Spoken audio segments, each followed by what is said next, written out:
जौहर दे जई हर जाई, जौहर दे जई हर जाई।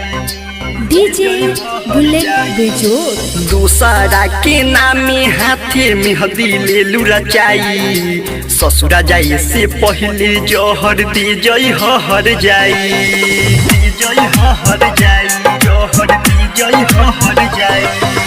दूसरा के नामे हाथे मेहंदी ले लू रचाई, ससुरा जाए से पहले जौहर दे जई हर जाई, दे जई हर जाई, जौहर दे जई हर जाई।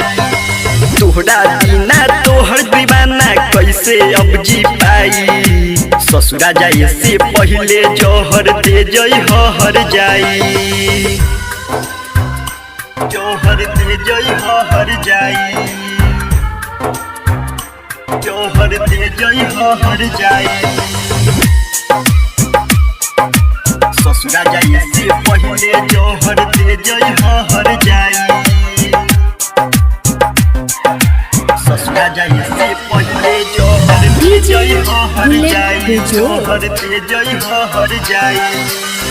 दिलबा के साथे हमरा कैलू तू छल हो, रोबतानी ऐसे जैसे रोइबू हर पल हो। दिलबा के साथे हमरा कैलू तू छल हो, रोबतानी ऐसे जैसे रोइबू हर पल हो। दिलबा में चोट कैलू अखिया से होट, दिलबा में चोट कैलू अखिया से हो। अरे आँख से आंसू गिरी हमर याद तोहे तर पाई, ससुरा जाए से पहले जौहर दे जई हर जाई। तोहरा बिना तोहर दीवाना कैसे अब जी पाई, ससुरा जाए से पहले जौहर दे जई हर जाई, जौहर दे जई हर जाई, जौहर दे जई हर जाई। ससुरा जाए से पहले जौहर दे जई हर जाई, ससुरा जाए से पहले जौहर दे जई हर जाई, जौहर दे जई हर जाई। राइटर विवेक तुमसे करेला प्यार हो, सुनील के बारू तू ही जिए के आधार हो।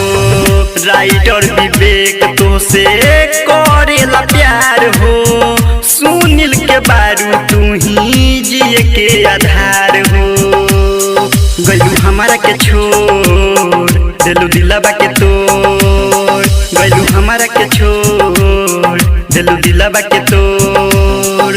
और अभय कश्यप के जिंदगी में अगिया दिलू लगाई, ससुरा जाए से पहले जौहर दे जई हर जाई। तोहरा बिना तोहर दीवाना कैसे अब जी पाई, ससुरा जाए से पहले जौहर दे जई हर जाई।